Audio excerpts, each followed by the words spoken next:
तब जाकर के ये संत रूपी प्रागराज उस जीव के पास स्वयं चलकर आता है। भक्तों ने पूछा कि बाबा इस प्रागराज की महिमा का फल क्या है? इस प्रागराज के सानिध्य में बैठ करके अगर सत्संग इसलिए जीव करता है तो गोस्वामी जी महाराज कहते हैं कि हे भक्तजनों कि मंजन फल पे कहीं तत काला काक होय पिक बकहु मरा। ये संत समाज रूपी जो प्रागराज है ना, इसके सानिध्य में जब जीव आता है तो उसका फल तुरंत मिलता है उसको। अरे हमारे संत रूपी प्रागराज में जो जीव डुबकी लगा लेता है वो कौआ भी कोयल बन जाता है और बक जो होता है बगुला वो हंस बन जाता है। यानी कि इस जीव का आचरण कैसा भी हो, लेकिन एक बार जो संत रूपी प्रागराज में डुबकी लगा लेता है, उनका सानिध्य कर लेता है, उसका जीवन आनंद से भर जाता है। गोस्वामी जी महाराज कहते हैं कि हे भक्तजनों, संत समाज जीवन में हमेशा मंगल करने के लिए आता है। मुद मंगलमय संत समाजो, मुद मंगलमय संत समाजो, मुद मंगलमय संत समाजो, मुद मंगलमय संत समाजो,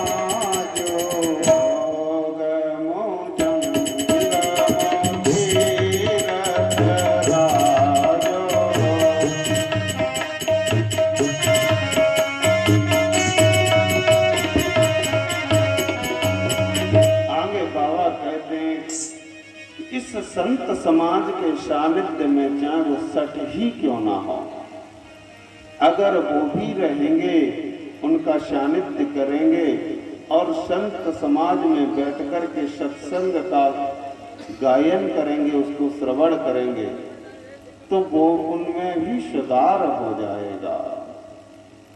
आगे बाबा खलों की वंदना करते हैं कि बहुर बंद खलगन सत भाए, जे बिन काज दाहिने पाए। खलों की वंदना बाबा इसलिए कर रहे हैं कि समाज में अगर हम और आप रह रहे हैं तो अच्छे और बुरे दोनों व्यक्तियों का सानिध्य हमको जीवन में मिलेगा। अच्छे व्यक्ति का सानिध्य मिलेगा तो जीवन आनंदित और उमंगता से भरेगा, और अगर खलों का सानिध्य मिलेगा तो जीवन में दुख और दरिद्रता आएगी। इसलिए बाबा कह रहे हैं कि जो खल हैं, जो बिना कार्य के ही जीव के जीवन में उत्पात मचाते रहते हैं, वो अच्छा ना करें तो कम से कम बुरा ना करें। इसलिए मेरा बाबा खलों की वंदना करता है। आगे बाबा ने संत और असज्जन दोनों की वंदना की है।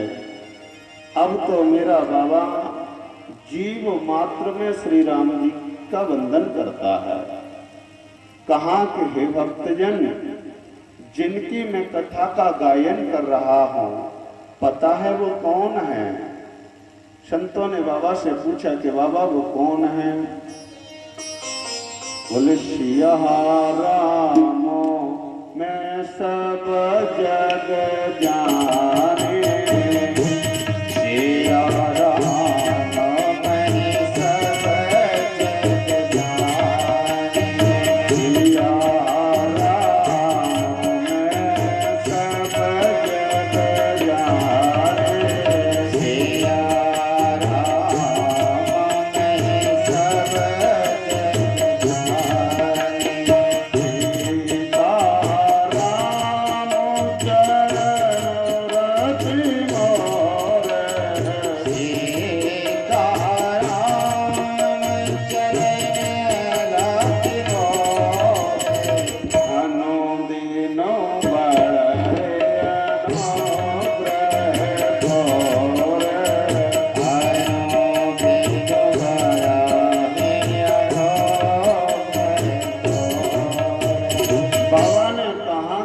भक्तजनों, जिनकी कथा का मैं गायन कर रहा हूं, वो इस समस्त चर और अचर सृष्टि में के कण कण में विद्यमान है। और ये मैंने जाना है। एक निवेदन करूं मैं आपके मध्य में, साधना की शुरुआत मानने से होती है और इस मानने को जानने में अगर बदलना है तो गुरु का सानिध्य पकड़ना पड़ेगा, सत्संग का सानिध्य हमको पकड़ना पड़ेगा। जब तक हम गुरु और सत्संग का सानिध्य प्राप्त नहीं करेंगे तब तक मानने से शुरू हुई साधना को जानने में तब्दील नहीं कर पाएंगे। मेरे बाबा तो कहते हैं कि ऐसा मैंने जाना है, इस रामो मैं सब जग जाने, सिया राम मैं सब जग जाने, करहु प्रणाम जोर जुग पाने, करहु प्रणाम जोर जुग पाने। मेरे बाबा इस चर अचर सृष्टि में के कण कण में विद्यमान मेरे राम जी के स्वरूप का दर्शन करते हुए उनका वंदन करता है। आगे बाबा राम कथा की महिमा का गायन करते हैं। मंगल करनी कलिमल हरनि तुलसी कथा रघुनाथ की, मंगल करनि कलिमल हरनि तुलसी कथा रघुनाथ की, गति पूर कविता करते की, जो करत पावन पावती।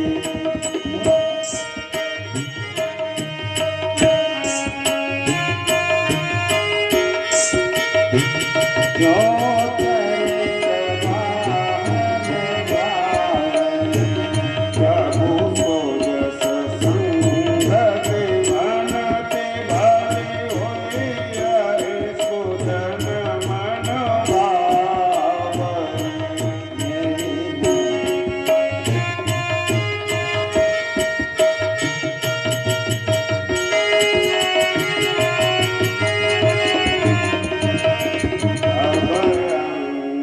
भूत मसान की, सुमिरत सुहावनी पावनी।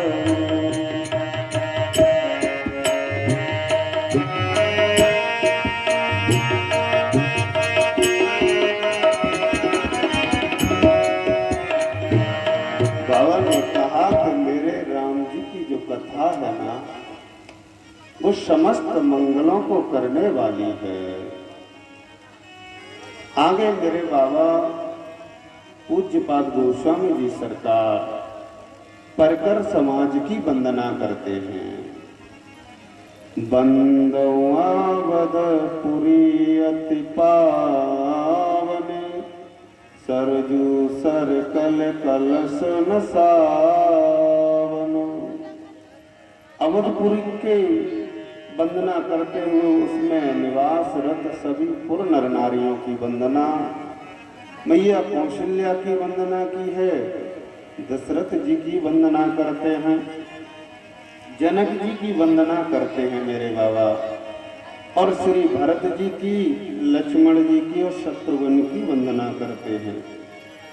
हनुमान जी की वंदना गाते हुए बाबा कहते हैं कि महावीर बिन बाओ हनुमाना, महावीर बिन बाओ हनुमाना, राम काज जस आपो बखाना, राम जहाँ सोच से आप बखाना।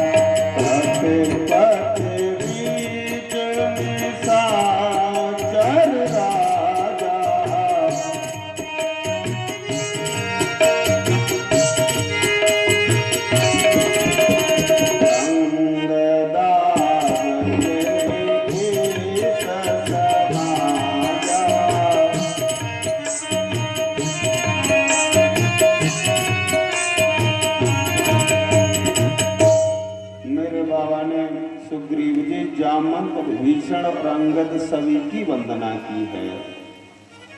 अंत में बाबा जानकी मैया की वंदना करते हुए कहते हैं कि हे मां, मैं आपको बारंबार प्रणाम करता हूं, क्योंकि आप तो सृष्टि का पालन भी करती हैं, श्रृंगार भी करती हैं, और आपकी कृपा से इस सृष्टि का निर्माण होता है। वंदना करते हुए गोस्वामी जी महाराज कहते हैं कि हे भक्तजन, आगे अब मैं आपको जो कथा सुनाने जा रहा हूं, वह कथा मैं आपको सुनाने जो जा रहा हूं, वो कर्म घाट पर बैठ कर के जो कथा याज्ञवल्क्य जी भरद्वाज जी को श्रवण करा रहे हैं, मैं आपके बीच में वही कथा का गायन कर रहा हूं। कर्म पर कर श्री राम कथा का गायन भरद्वाज जी महाराज से याज्ञवल्क्य जी ने किया है। ये कर्म प्रदान है,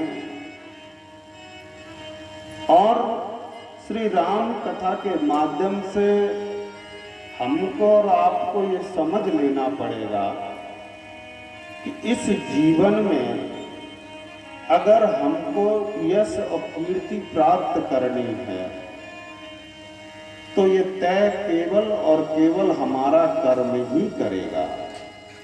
क्यों? क्योंकि ये कर्म आधारित सृष्टि है। कर्मो प्रधान बेशो करे राखा, कर्म प्रधान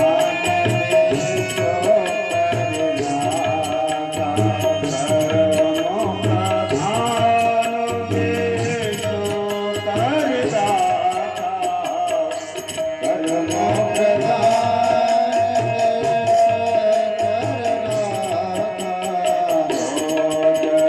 करे राखा,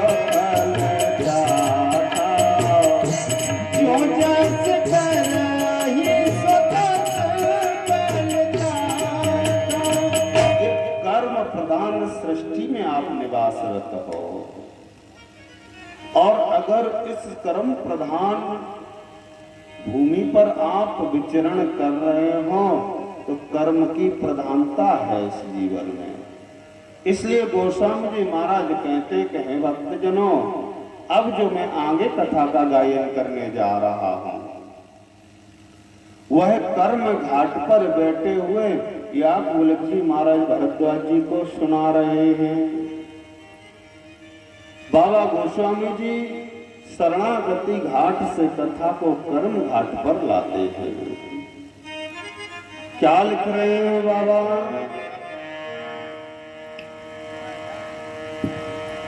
कहा कि भरद्वाज मुनि बसहि प्रयागा,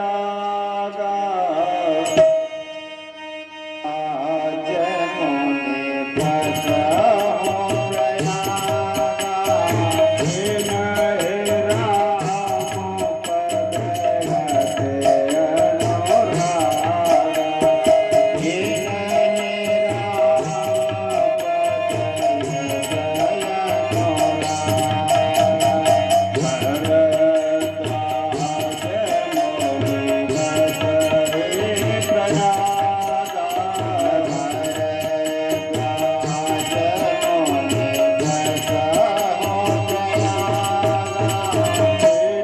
हे राम पद हते अनुरागा, हे राम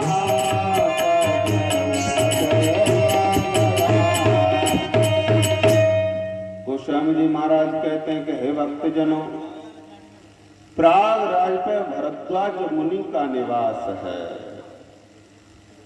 श्री राम कथा के प्रथम श्रोता कागभूषुंड जी हैं। कागभूषुंड जी ने श्री राम कथा को लोमस ऋषि से सुना, और कागभूषुंड जी ने फिर गरुड़ जी को और याज्ञवल्क्य जी को कथा सुनाई है, और याज्ञवल्क्य जी ने भरद्वाज जी को कथा सुनाई है। और मैया पार्वती को भूत बावन भोलेनाथ जी ने कथा श्रवण कराई। गोस्वामी जी महाराज ने कहा कि भरद्वाज जी महाराज जो प्रयागराज में निवासरत है, श्री राम जी के चरणों में अत्यंत अनुराग है और श्री राम जी से जुड़ने के लिए अगर जीवन में, इस जीव के जीवन में अगर अनुराग आ जाए तो फिर हमारे राम जी का दर्शन उसको हो ही जाता है। गोस्वामी जी महाराज कहते कि मिलहि न रघुपति बिनु अनुरागा, जब तक जीवन में अनुराग नहीं आएगा तब तक राम जी का सानिध्य हमको और आपको मिल ही नहीं सकता। भरद्वाज जी का निवास कहाँ है? बड़े धैर्य से इस बात को विचार करके देखना कि हम और आप तो इस माया रूपी संसार में निवास कर रहे हैं, लेकिन भरद्वाज जी प्रयागराज पर निवासरत हैं और श्री राम जी के चरणों में अत्यधिक अनुराग है। 9 गुण हैं इनके अंदर, सभी 9 गुण इनके अंदर विद्यमान हैं। कौन कौन से 9 गुण हैं? बोले भरद्वाज मुनि बसहि प्रयागा। पहला गुण है कि ये पवित्र स्थान पर निवास करते हैं और तिन्हि राम पद अति अनुरागा। दूसरा गुण है कि राम जी से अत्यधिक अनुराग करते हैं और मेरे राम जी का दर्शन करने के लिए तो दूसरा ही गुण जीव के जीवन में पर्याप्त है, क्योंकि यदि जीवन में अनुराग है तो राम जी का दर्शन तो मिलना तय है। और तीसरा गुण क्या है? बोले तापस सम दम दया निधाना। तापस सम दम दया निधाना। तापस सम दम दया निधाना। तापस सम दम दया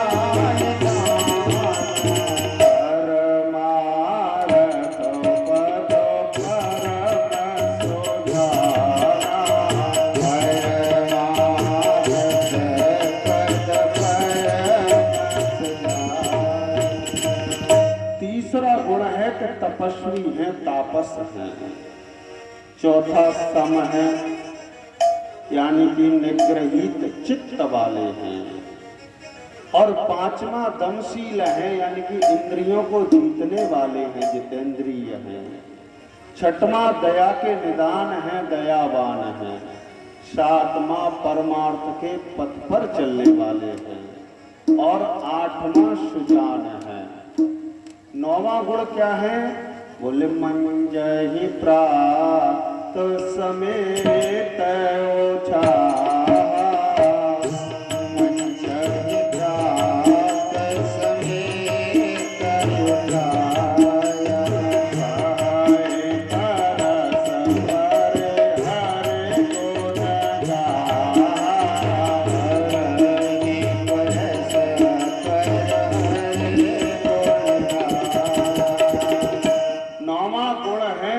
प्रतिदिन नित्य सुबह ब्रह्म मुहूर्त में जग करके हरि चर्चा करते हैं।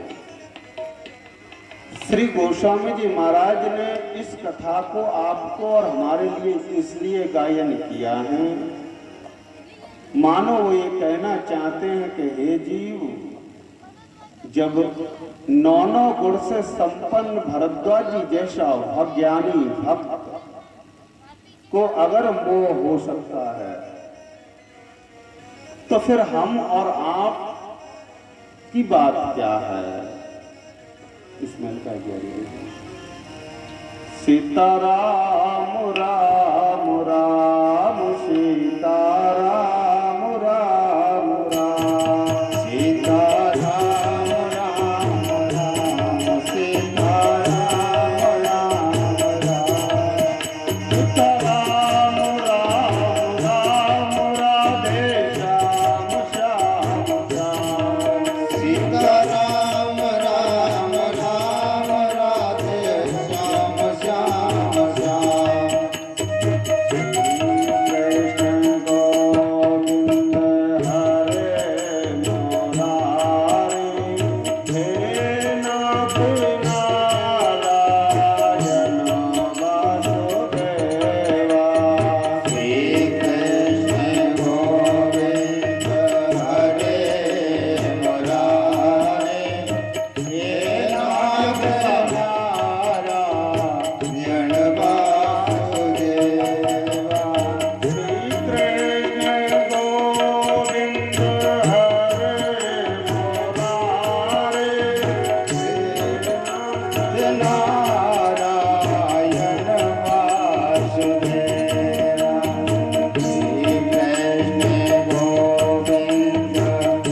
मुरारी हे नारायण वासुदेवा श्री कृष्ण गोविंद हरे मुरारी हे नाथ नारायण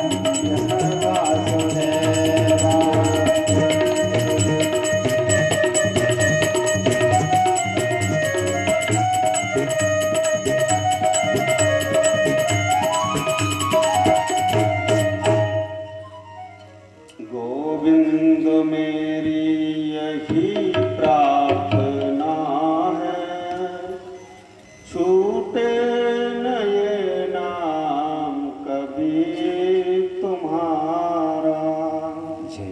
निष्काम हो के मैं दिन रात गाऊं श्री कृष्ण गोविंद हरे मुरारी। नौ गुण इनके भरद्वाज जी के अंदर विद्यमान हैं। ज्ञानी भक्त हैं। गोस्वामी जी महाराज ने 4 भक्तों का वर्णन किया श्री रामचरितमानस में। पहले भक्त हैं आर्त भक्त। और आर्त भक्त कौन है? जो जब जीवन में कष्ट आता है तो तुरंत घंटी और माला उठा लेते हैं और शुरू हो जाते हैं कि जय जगदीश हरे स्वामी जय जगदीश हरे भक्त जनों के संकट भक्त जनों के संकट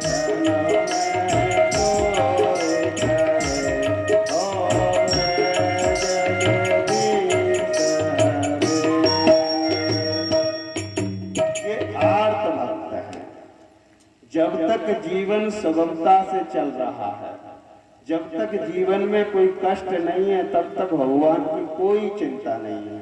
और जैसे ही कष्ट आया तो घंटरिया तुरंत हिलाने लगते हैं। और दूसरे भक्त हैं अर्थार्थी भक्त। अर्थार्थी भक्त कौन है? कि केवल और केवल भगवान पैसा कैसे आए बस इसलिए पूजा करते हैं। दंदरुआ धाम पे भी जा रहे हैं तो ये कह रहे हैं कि प्रभु कि सब कुछ दे देना, मेरा जीवन हमेशा संतृप्त रहे और धन धान की कोई कमी नहीं रहे। ये आर्त भक्त है। प्रसाद 5 रुपए का चढ़ा रहे हैं और कामना 5 लाख की कर रहे हैं। और तीसरे भक्त कौन है? तीसरे भक्त हैं जिज्ञासु भक्त, जो हमेशा नित्य श्री राम जी के चरणों में अपना अनुराग रखते हुए उनके गुणों का गायन करते हैं और उनके बारे में जानने का प्रयास करते हैं। चौथे भक्त हैं ज्ञानी भक्त। और ज्ञानी भक्त कौन है? ये भरद्वाज जी सब कुछ जानते हैं, सब कुछ पहचानते हैं, लेकिन फिर भी ज्ञान इतना होते हुए भी हृदय में आज जैसे ही प्रयागराज पर गोस्वामी जी महाराज कहते कि हे भक्तजनों, एक दिन की बात है, क्या हुआ कि एक बार भरम कर नहाए, एक बार भरम कर नहाए, एक बार भरम कर नहाए, ये बार भरम कर नहाए, अब मोने निज आश्रम सिधाए, अब मोने निज आश्रम सिधाए। श्री रामचरितमानस में जब जब एक बार शब्द आया है, तब तब कोई न कोई नई कथा सूत्र से बाबा ने बांधाया हमको और आपको। गोस्वामी जी महाराज कहते कि हे भक्तजनों, प्रयागराज पर जो माह के महीने में जब सूर्य मकर राशि में प्रवेश करते हैं तो वहां प्रतिवर्ष मेला लगता है, और उस मेले में दूर दूर से ऋषि मुनि संत और देव तनुज मुन नर किन्नर श्रेणी सब लोग आते हैं और बाबा प्रयागराज में डुबकी लगाते हैं।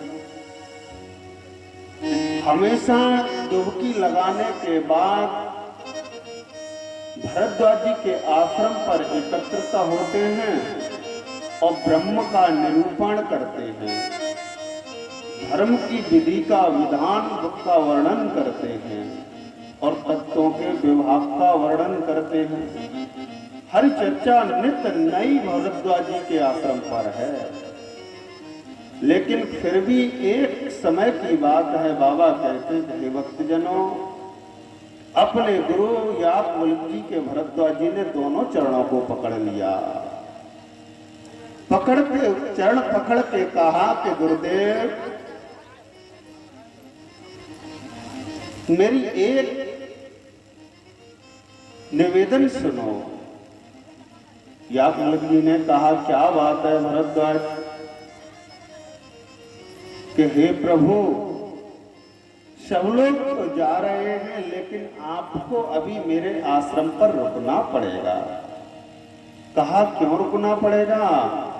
क्योंकि प्रभु, मेरे मन में एक संशय है। याज्ञवल्क्य जी ने कहा कि आपके मन में संशय है? बोले कि हाँ प्रभु, मेरे मन में संशय है।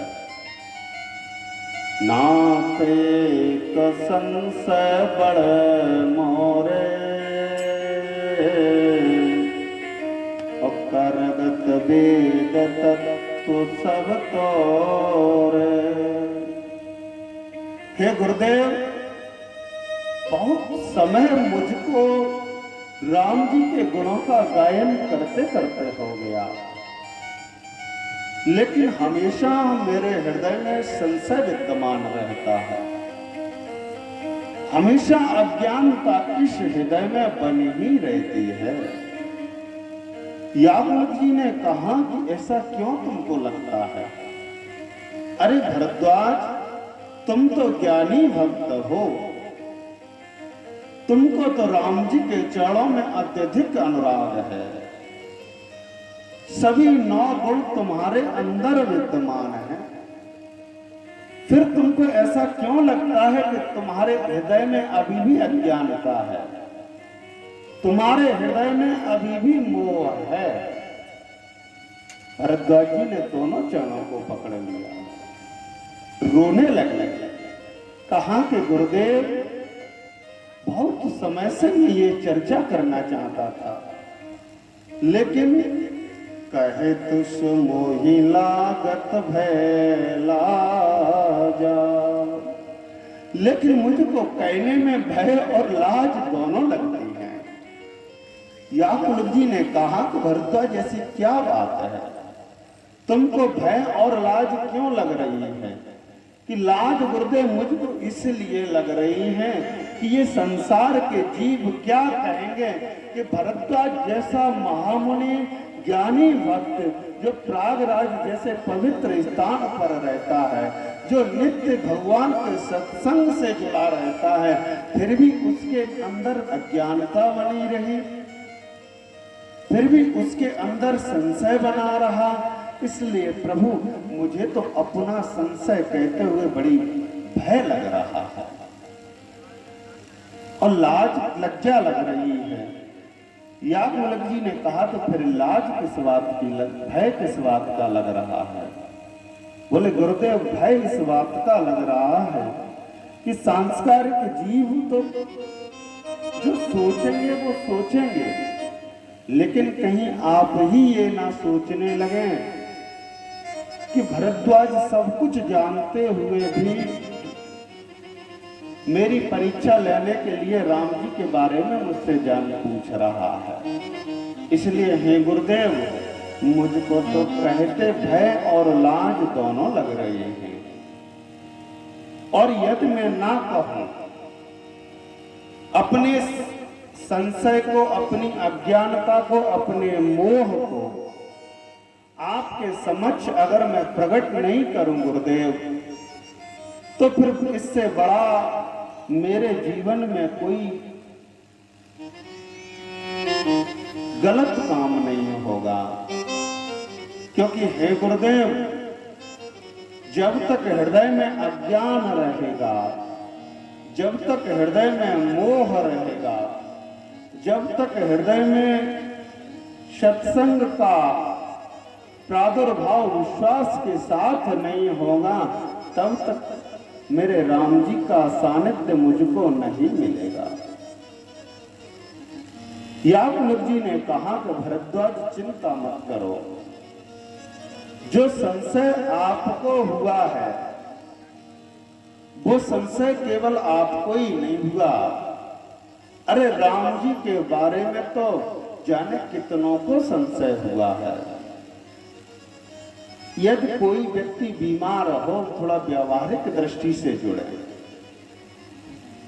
कोई व्यक्ति रोगग्रस्त है और कोई दूसरा व्यक्ति कहे कि चिंता मत करो, केवल आप ही बीमार नहीं हो इस बीमारी से, और भी इस संसार में बहुत लोग हैं जो इस बीमारी से ग्रसित हैं, तो सच मानना कि आदि बीमारी तो आपकी तुरंत ठीक हो जाएगी। क्योंकि मन में एक भरोसा जागृत होता है कि केवल मैं ही बीमार नहीं हूं, मेरे साथ में और भी लोग बीमार हैं। भरद्वाज जी ने जैसे ही कहा कि नाथ एक संशय बड़ मोरे और करगत वेद तत्व सब तोरे। याज्ञवल्क्य यही तो गुरु का प्राकट्यकरण है, यही तो गुरु का प्रकाश है। हमको कैसे प्रकाशित करना है, हमको कैसे संचालित करना है, ये गुरु से अच्छा भला कौन जानता है।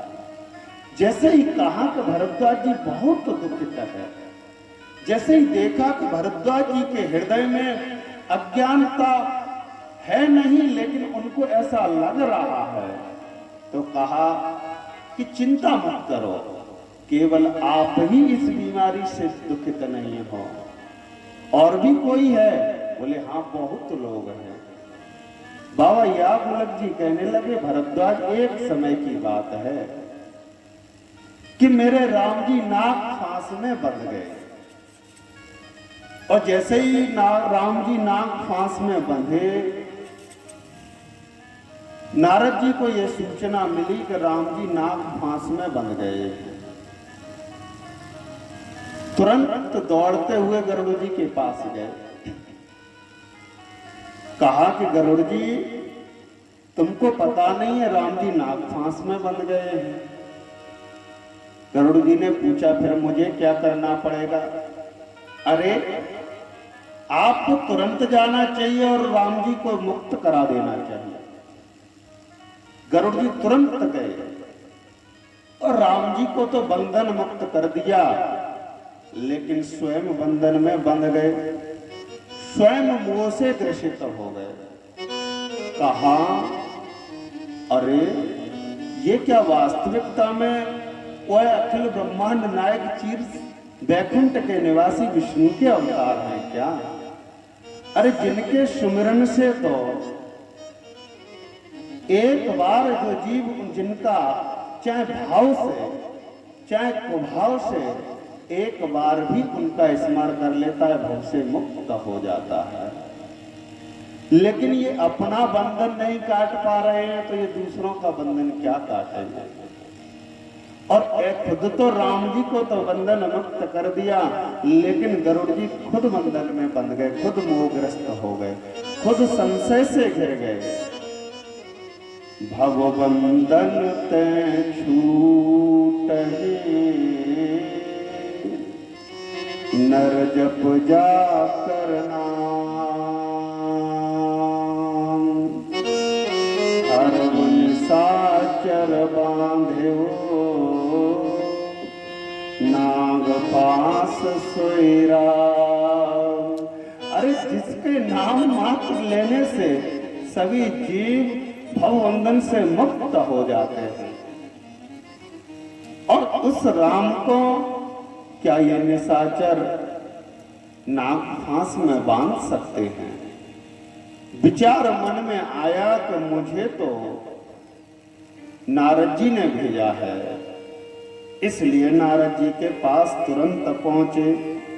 गोस्वामी जी महाराज कहते हे भक्तजन के व्याकुल गए हो देव रे से पासा,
इस कार्य के सिद्धि के लिए नारद जी ने मुझे भेजा था, इसलिए दौड़ते हुए नारद जी के पास गए। कहा कि देव ऋषि आपने तो मुझे बड़ी दुविधा में डाल दिया।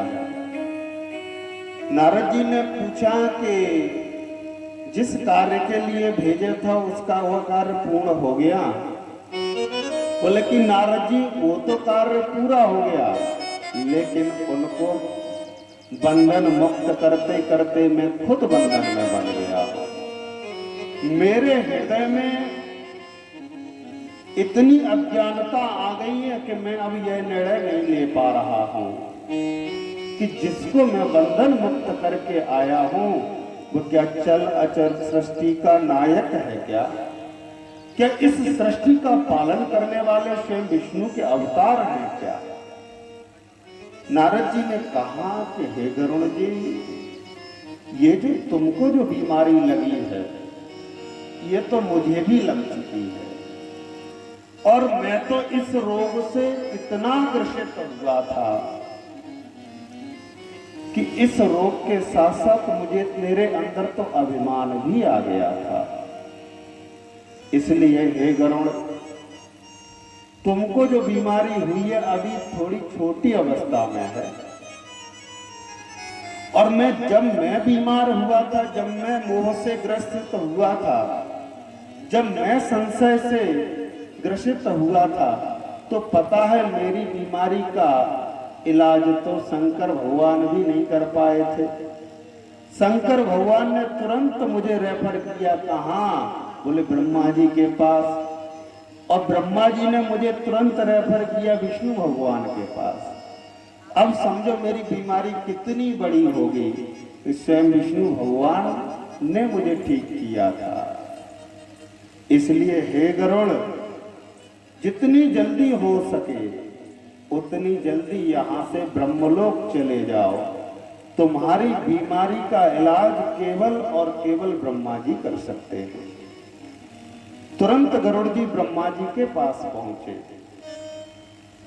चरणों में नमन किया, कहा कि ब्रह्मदेव, मेरे मन में एक संशय है। ब्रह्मा जी ने पूछा, क्या संशय है? कि संशय ये है कि जो दशरथ जी के आंगन में जो खेल रहे थे,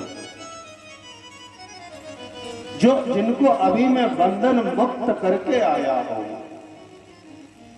वो वास्तविकता में क्या विष्णु के अवतार राम जी हैं? ब्रह्मा जी ने कहा कि जो संशय तुमको है गरुड़ जी, जो बीमारी तुमको है, उसका इलाज मेरे पास नहीं है। बोले तो कि इस विषय में पीएचडी अगर कोई किए हुए हैं तो भूत बावन भोलेनाथ जी हैं। वो निरंतर प्रतिपल हर क्षण सीताराम सीताराम सीताराम जाओ रे, सीताराम सीताराम